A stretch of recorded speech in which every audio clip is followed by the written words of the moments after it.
This is the Word of God.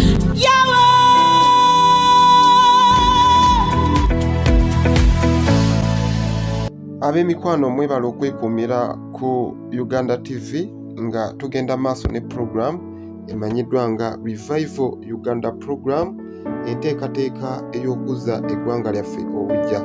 Nange omusumba Mugoya Michael, era nga tubadde tutunulira ensonga lwaki tuteekeddwa okusabira revival ebeerewo mu bulamu bw'abantu ne mu ggwanga lyaffe Uganda. Tulabye ensonga ey'okubeera nga tubeera twetooloddwa abalabe abatusinga amaanyi, kati nga bwe tutasaba revival okubeerawo, abalabe babeera boolekedde okutusaanyaawo. Ensonga ey'okubiri lwaki tuteekeddwa okubeera nga tusabira revival okubeerawo y'ensonga ey'okubeera nti nno tubeera tulina ekibi ekitusinga amaanyi ekyetabira awamu naffe. Omuwandiisi wa Zabbuli bw'otunulira olunyiriri olwokuna mu Zabbuli ey'ekinaana, alaga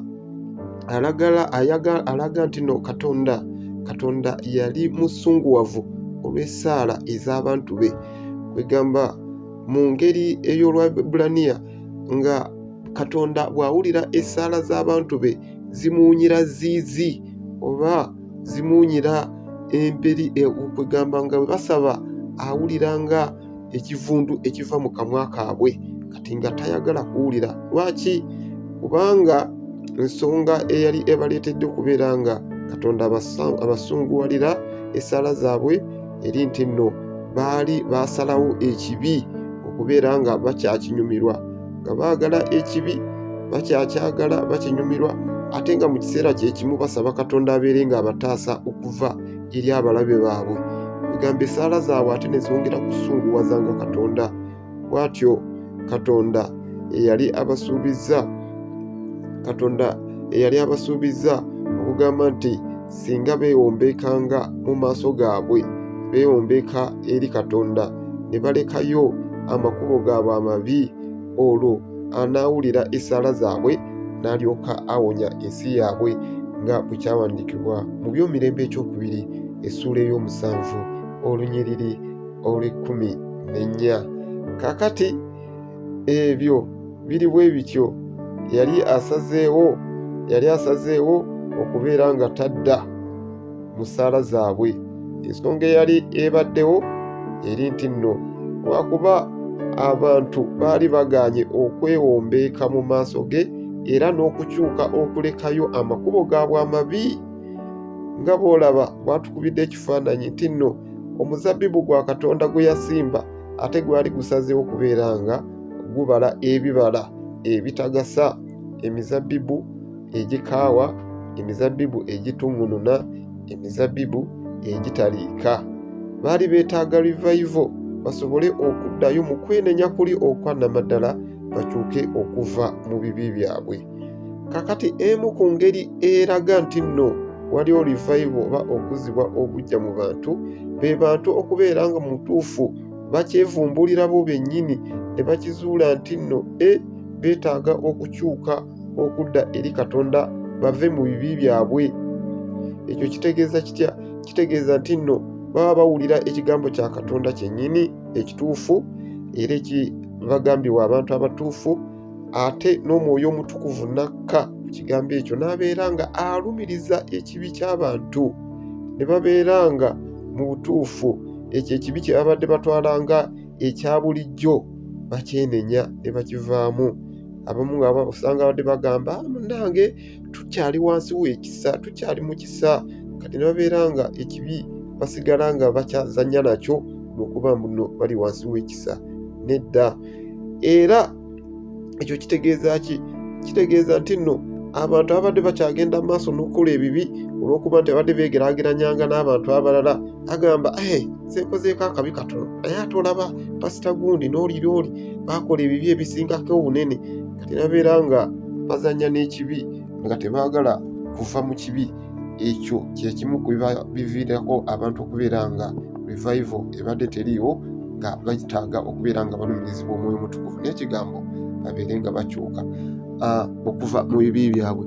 Omu ku kagezi munnyo abasajja abaatinkuula ebitabo ne basoma empapula zonna enjeru ne bazimalayo ayitibwa Martin Lloyd omu yagamba mu kitabo kye ekimanyiddwa nga Revival, yagamba nti nno revival bweba eneebaawo olaba abasajja n'abakyala nga basindogoma nga basinda mu nsinda etasindibwa, abo abasinda kwegamba nga bawulira ng'ekibi kibatuulidde era nga baagala ekibi ekyo kibaveeko kubanga bakwatibbwa ennaku olw'ekibi, era batuuka okwezuula nti no mu butuufu bwo tebalina kye bali era mu butuufu bajjudde obwonoonyi bwonna era tebasaanidde na kubeera balamu, era bwe batyo era tebamanyi kiki kyakuzzaako, tebamanyi kyakukola era tebasobola kwebaka newankubadde okukomba ku mpeke y'otulo olw'ekibi ekibalumiriza ku mutima gwabwe. Kaakati bw'atyo Kagezi Munnyo Martin Lloyd bwe yagamba. Kati naffe bwe tutyo tuteekeddwa okubeera nga tubeeramu embeera eno. Titwetaaga okukimanya nti okusobola okunyumirwa emikisa gya Katonda tekitegeeza nti nno tuteekeddwa okubeera nga ate tuzanya n'ekibi. Kati tuteekeddwa okunyumirwa emikisa gya Katonda tusobole okubeera nga Katonda akakasa nti ebiseera byaffe eby'omu maaso biri mu ye, tulyoke tunyumirwe emikisa.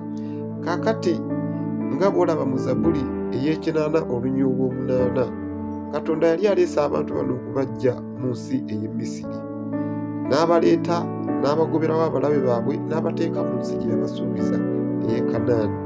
Era mu mirembe egya kabaka Dawudi era ne kabaka Sulemaani myaka nga 8 baanyumirwa obwakabaka bwabwe obubeera nga bwa mukisa era ne bubeera nga bweyongerayongera okugaziwa n'okulya amawanga gonna. Kaakati egyo ebiseera eby'ekitiibwa, ebiseera eby'ettutumu byali biyise. Kati ku ssaawa ya kaakano muganda wange baali ku njegoyego yakugwa yakusaanyizibwawo nga bw'olaba mu Lunya olw'12, olw'13 n'olw'16. Kati nga baali beetaaga revival basobole okubeera nga bazzibwayo mu kitiibwa kiri ekyasooka, naye ebyembi nga balina ekibi ekibeerippyeko.